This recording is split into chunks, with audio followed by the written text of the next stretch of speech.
इंतजार बचा है, कितनी एक्साइटमेंट, क्योंकि एग्जिट पोल में तो आपकी सरकार बन रही है। देखिए, ये देश के लोगों का प्यार है। देश के लोग नरेंद्र मोदी जी को स्नेह करते हैं, प्यार करते हैं। नरेंद्र मोदी जी ने एक योजनाबद्ध तरीके से अंत्योदय की भावना से देश के गरीबों को जो मजबूती दी है, देश की महिलाओं को सशक्त किया है, किसान को मजबूत किया है, युवाओं में विश्वास बढ़ाया है। ये इसका परिणाम है कि देश का एक चहुमुखी विकास पिछले 10 वर्षों में योजनाबद्ध तरीके से आदरणीय प्रधानमंत्री जी ने किया है। देश की समस्याओं का समाधान किया है। देश का सम्मान विश्व के अंदर बढ़ाने का काम पिछले 10 वर्षों में आदरणीय नरेंद्र मोदी जी ने किया है। और उसका परिणाम है कि आज देश के लोग नरेंद्र मोदी जी को जो बोलते थे कि जब 4 जून को रिजल्ट आएंगे, ये देश मोदी जी को 400 पार सीटें दे करके तीसरी बार इस देश का प्रधान सेवक बनाने का काम करेगा। और जिस प्रकार से आदरणीय प्रधानमंत्री जी ने संकल्प लिया है कि हम आने वाले 2047 तक भारत को एक विकसित राष्ट्र बनाने का काम करेंगे। और उस विश्वास के ऊपर देश, क्योंकि मोदी जी के ऊपर विश्वास करता है, और 140 करोड़ लोगों ने बढ़ चढ़ करके मोदी जी को उस विकसित भारत में, ये भारत विकसित राष्ट्र बने, एक एक अपना मतदान दे करके आदरणीय मोदी जी को मजबूत करने का काम किया है। और अभी कल जब रिजल्ट आएंगे, उसका नतीजा वो आप लोगों के सामने पूरा देश उसके अंदर शामिल होगा।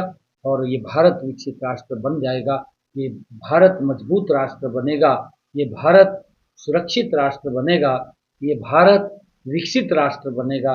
भाई, उसको लेकर के देश के अंदर आदरणीय नरेंद्र मोदी जी ने जब रिजल्ट आएंगे तो उसके लिए गति से काम करेंगे। रणदीप सिंह सुरजेवाला ने प्रेस कॉन्फ्रेंस की है। पिछले दिनों हाई कोर्ट की तरफ से फैसला आया था, जो आप लोग सोशल आर्थिक आधार पर नंबर देते हैं 5, उसे खारिज कर दिया। तो बर्खास्त करने की मांग की है सरकार को, साथ साथ ये भी कहा है कि आप लोगों ने लाखों युवाओं का भविष्य खतरे में डाल दिया है।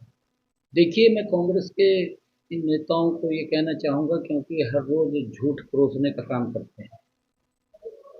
रणदीप सुरजेवाला साहब को अपनी सरकार जिसके अंदर वो शामिल था, जिसके अंदर पर्ची भी चलती थी, जिसमें खर्ची भी चलती थी, जिसके अंदर जो नौकरी के पैमाने थे वो सारे तार तार कर दिए जाते थे, युवाओं के साथ एक बड़ा धोखा हो जाता था। और कोर्ट जब ये प्रक्रिया को गलत करते थे तो उनको 5 साल के बाद, 10 साल के बाद बाहर का रास्ता दिखाने का काम करता था। परंतु हमारी सरकार ने बड़ी ईमानदारी से युवाओं के साथ आज भी खड़ी है। एक गरीब व्यक्ति जिसकी सुनवाई कांग्रेस के कार्यकाल में नहीं होती थी, गरीब व्यक्ति को तो ये लोग वोट के लिए इस्तेमाल करते थे, उसका वोट ले लेते थे। परंतु जब कहीं नौकरी की बात आती थी तो उसको घर में भी नहीं घुसने दिया जाता था। उनके शरीर से रणदीप सुरजेवाला को भी और इनके नेताओं को भी, भूपेंद्र सिंह हुड्डा को भी, अगर ये मंत्री थे उस सरकार के अंदर, बदबू आती थी, वो नजदीक नहीं लगते थे, तो वोट तो ले लेते थे, वोट लेकर के उन लोगों का शोषण करते थे। पहली बार है कि मनोहर लाल जी ने ऐसा सिस्टम बनाया कि उस गरीब व्यक्ति को, कि वो भी हरियाणा सरकार की नौकरी के अंदर आ सके, उसको आर्थिक आधार के ऊपर 5 नंबर देने का काम वो हमारी सरकार ने किया था। और उसकी प्रशंसा प्रथम बैच ने की थी, जो हाई कोर्ट का सिंगल बैच था। उस बैच ने इस जो सिस्टम लागू किया था, इसकी प्रशंसा की थी। डबल बैच ने उसको खारिज किया है। परंतु गरीब व्यक्ति को, क्योंकि ये सरकार, ये गरीबों की हितैषी सरकार है, मैं सभी उन युवाओं को ये आश्वासन देना चाहता हूं कि किसी भी युवा को इस बात की चिंता करने की जरूरत नहीं है। हम अंतिम समय तक माननीय सर्वोच्च न्यायालय के अंदर उनके हक की लड़ाई को लड़ेंगे। किसी भी गरीब व्यक्ति के अधिकार दबे नहीं, ये हमारी सरकार उनकी नौकरी सुनिश्चित चली करेगी। जाएगी किसी की कोई नौकरी नहीं जाएगी। जो रोक लगाई है, जब तक माननीय सुप्रीम कोर्ट उसका आदेश नहीं देता, उन्हीं बच्चों को ही रोका जाएगा। बाकी की प्रक्रिया जारी रहेगी और किसी भी बच्चे को जो सिलेक्शन हुआ है उन सब की सिलेक्शन होगी। परंतु माननीय हाई सुप्रीम कोर्ट जो ही हम पूरा विश्वास है कि इस सारी प्रक्रिया को देखेगा, क्योंकि गरीब के हित के अंदर ये कदम उठाया गया था और ट्रांसपेरेंसी आधार के ऊपर उठाया गया। आज बिना पर्ची बिना खर्ची के लाखों युवाओं को रोजगार मिला है। ये सुरजेवाला तो ये सुबह झूठ बोलना शुरू कर देता है, ये पता नहीं क्या कबाब खाता है क्या नहीं खाता राहुल गांधी के साथ बैठ करके, और जब ये भी उसके साथ थाली में बैठ करके कुछ न कुछ खाता है वो झूठ बोलता है। ये भी सारा दिन उसी ढर्रे के ऊपर चल करके झूठ परोसने का काम करता है। मैं सुरजेवाला साहब को कहूंगा कि तू श्वेत पत्र जारी कर, हरियाणा के युवाओं को बता, जिस सरकार के अंदर तू मंत्री था, भूपेंद्र सिंह हुड्डा प्रदेश का मुख्यमंत्री था, उसमें युवाओं को नौकरी देने की क्या प्रक्रिया थी, कितने युवाओं को नौकरी दी है, ये भी बताने का काम कर, और कैसे नौकरी मिलती थी ये भी बताने का काम कर, किस आधार के ऊपर मिलती थी ये भी बताने का काम कर। तू प्रदेश के युवाओं को गुमराह मत कर। और कितनी नौकरियां दी, 9.5 वर्षों के अंदर हमने कांग्रेस से ज्यादा नौकरी देने का बिना पर्ची बिना खर्ची के काम किया है। गरीब के साथ आज भी हमारी सरकार मजबूती से खड़ी है, गरीब को किसी प्रकार की चिंता करने की जरूरत नहीं है। आज गरीब का बेटा अगर अपना टेस्ट क्लियर करता है बिना पर्ची बिना खर्ची के, हरियाणा सरकार के अंदर ICS अधिकारी लग जाता है।